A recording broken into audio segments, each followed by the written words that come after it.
in waters of sweetest oblivion. The fucking Long Island Railroad. It's drizzling, and the train is a half-hour late. Look at this despicable jerk. I want to throw this smirky-ass, mustached, beret-wearing fucktard headfirst on the tracks and kick his tobacco yellow teeth in bloody if he tries to hoist himself up to safety, so he is once again splayed out on the tracks like some Aztec sacrificial offering until the train roars in and rips him in half. I want to watch and gloat while his rubbery, Looney Tunes-like, blood-writhing stumps of legs kick wildly from their severed spinal cord, mindlessly, violently, hopelessly.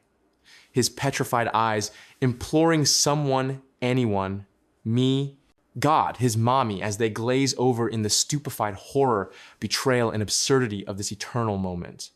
I want to keep my cool, uncaring, voyeur of the universe eyes riveted as the guts ooze out of his body cavity, slowly, hesitantly, like science fiction alien, deep-sea creatures, ripped from their familiar, volcanic vent homes on the ocean floor, which are thrown violently onto a slab of concrete to sputter, wriggle, grow, brittle, and die. The train passed only seconds ago, and already the pigeons and crows have come to roost, to dine, to swallow, to digest, and doubtless later defecate his apparently delicious, mucousy eye blobs in some blighted, urban, wannabe but not really forest, violated with telephone poles, and the arid, meaningless noise of the sordid, greasy suburbs. Eyes are something of a delicacy, then, although perhaps only for the airborne, one wonders about the hors d'oeuvres preferences of rats and earthworms, who are also sure to arrive not long from now. This marvelous ability I seem to possess. Is it real? It feels as if it is. I've frozen all the onlookers into a state of perpetual, preconscious befuddlement, timeless and moronic, like that cheesy, imbecilic third-rate novelist who freezes time just so he can cop a feel. Stop the march of time to look up a whore's dress, will you? You pathetic little baby carrot, dick-driven loser coward.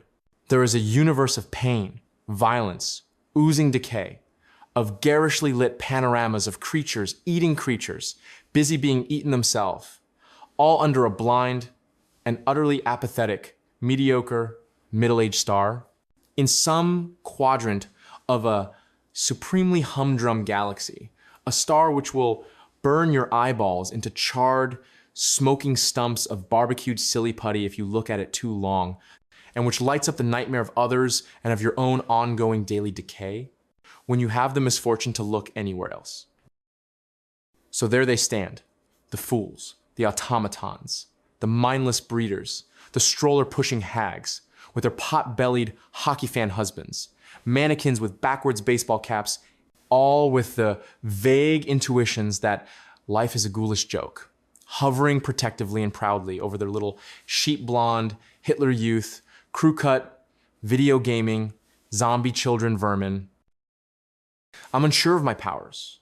Were I to kick any of them onto the tracks, would they plummet back into the mists and streams of time, plunge forwards to the moment of their demise, to their likely sojourn in hell when the time comes? Could I do this thing? Do I have the nerve? I haven't tried it yet. Would they not wake up, screaming, begging for mercy, as if they had blinked for a moment and suddenly awoke face to face with Satan, amidst endless eternal flames and deafening shrieks for mercy? One would hope so. Jesus said, "Love thine enemy." Now that the new millennium is upon us, that adage sounds a bit dated and sentimental. Don't you agree, oh my charred, bone-weary, and broken readers? Let's rework it a bit. I think I'd rather torture, mutilate, and disembowel out of pure, unmitigated hatred, but hardly restrict it to them. Better still, someone I love, or could love, who looks primordially appealing to me as well. Yes, this will be my particular self-prescribed self-help regimen. I'm convinced this is to be my own particular road, less traveled. Wayne Dyer meets the Antichrist. I'll overcome myself. Nietzsche would approve. There, near the waiting room, a little red-haired girl, innocent, dressed like a Bronte character, porcelain pure, divine, with her gently glowing hippie mommy. Do I have the nerve? I look over the cliff's edge into the black abyss of the future, of my soul, of freedom. I consider kicking an old woman onto the tracks. One of those ancient fuckers that might as well be hot iron, forehead branded. I'm just a mean young cunt who was perversely lucky enough to have grown old. You know the type, but it won't be satisfying. She'd barely know what's about to happen. I suppose the carnage would be appealing in some sort of clinical way, and the screams would be some sort of new music I haven't yet heard. I imagine they always are. But what sort of thrill would this be? That insipid, phony-ass B.B. King, not really blues tune starts ringing in my buzzing, sleep-deprived mind's ear. Straw Dog, Paper Tiger, Fall Guy. I must kill what I love to be free. I consider violently elbowing a particularly ugly, fat housefrau to the ground and kicking her polyester Tommy Hilfiger ass over the landing. Only, dear God, I would have to endure that voice. I'd be unable to wait for the train to finish her off. I'd be forced to jump down on the tracks and stomp her head in myself. It would likely feel delicious. The warm goo of her brain on my shoe, the stringy cartilage of her nose hanging like flower tendrils over the bright steel of the hot moonlit track. The body lives on for minutes and minutes, it is said. And the stupider they are, the longer they take to die, one imagines, the longer they pointlessly cling to life. Like insects drowning in a squalid public restroom. I would take notes. Information like this could prove very useful to someone.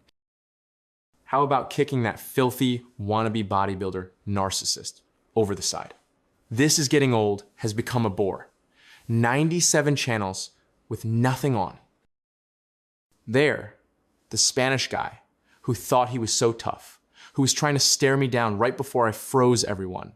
There, the beefy Islanders fan, the gangly, pimply-faced kid with the Metallica t-shirt, the overcompensating bitch-on-wheels businesswoman with the briefcase, with the hard-looking face, and black, dried-out roots.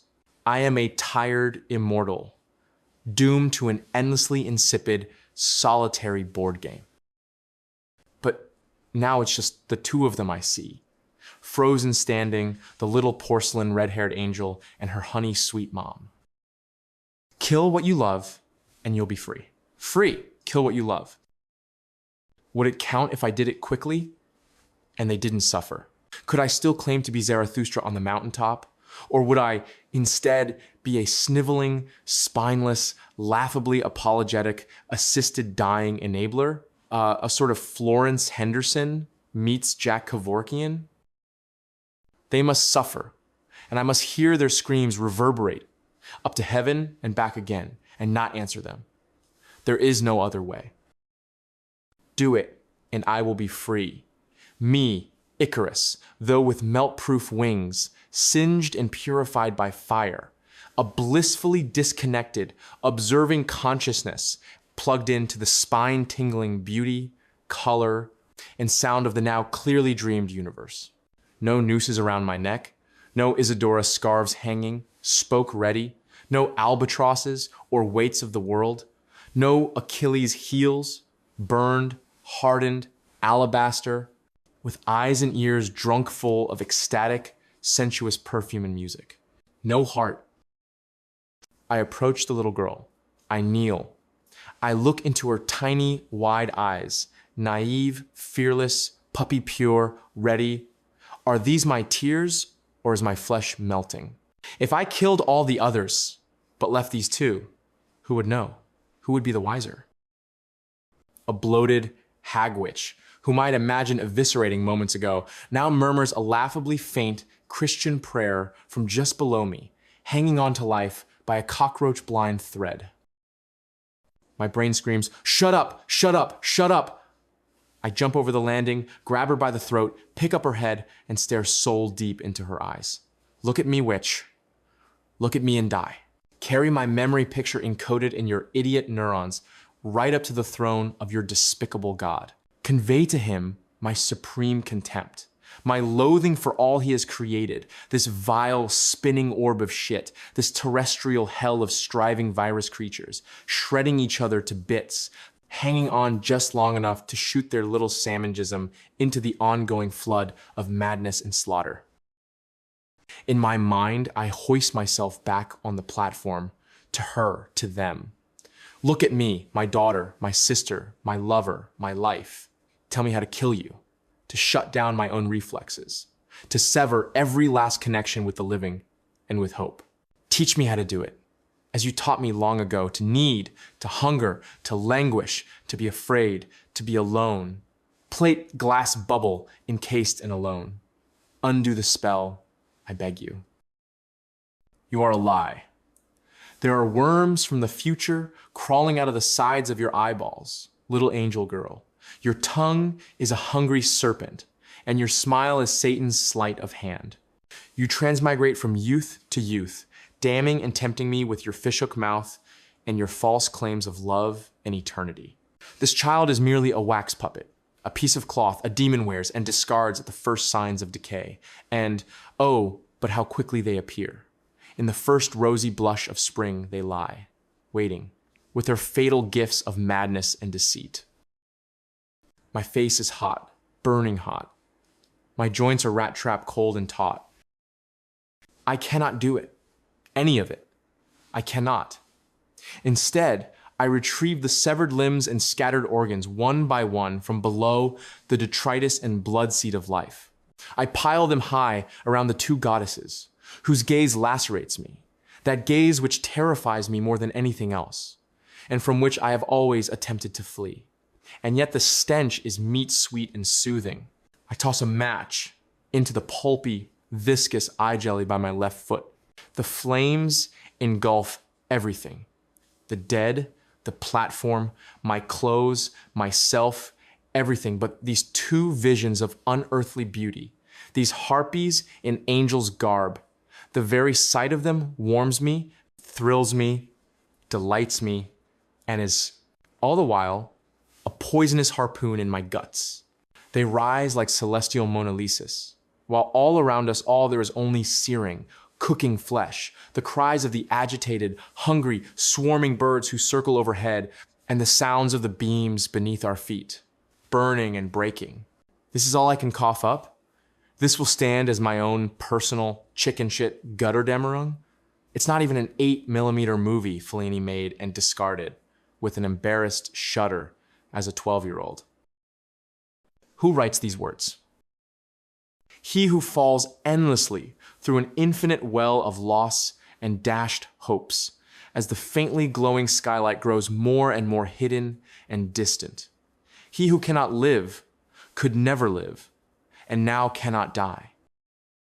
The trains pass me now on both sides, and with increasing frequency, I see the distant faces, an endless parallel universe of Eleanor Rigby's, who never see me, who simply stare blankly ahead at their empty, cyclical destiny, their eternal, unwanted return, as inaccessible as the tomb of Cleopatra to such as I, who lives outside of time, space, and the sordid tendrils of love, which I desperately crave and from which I frantically flee.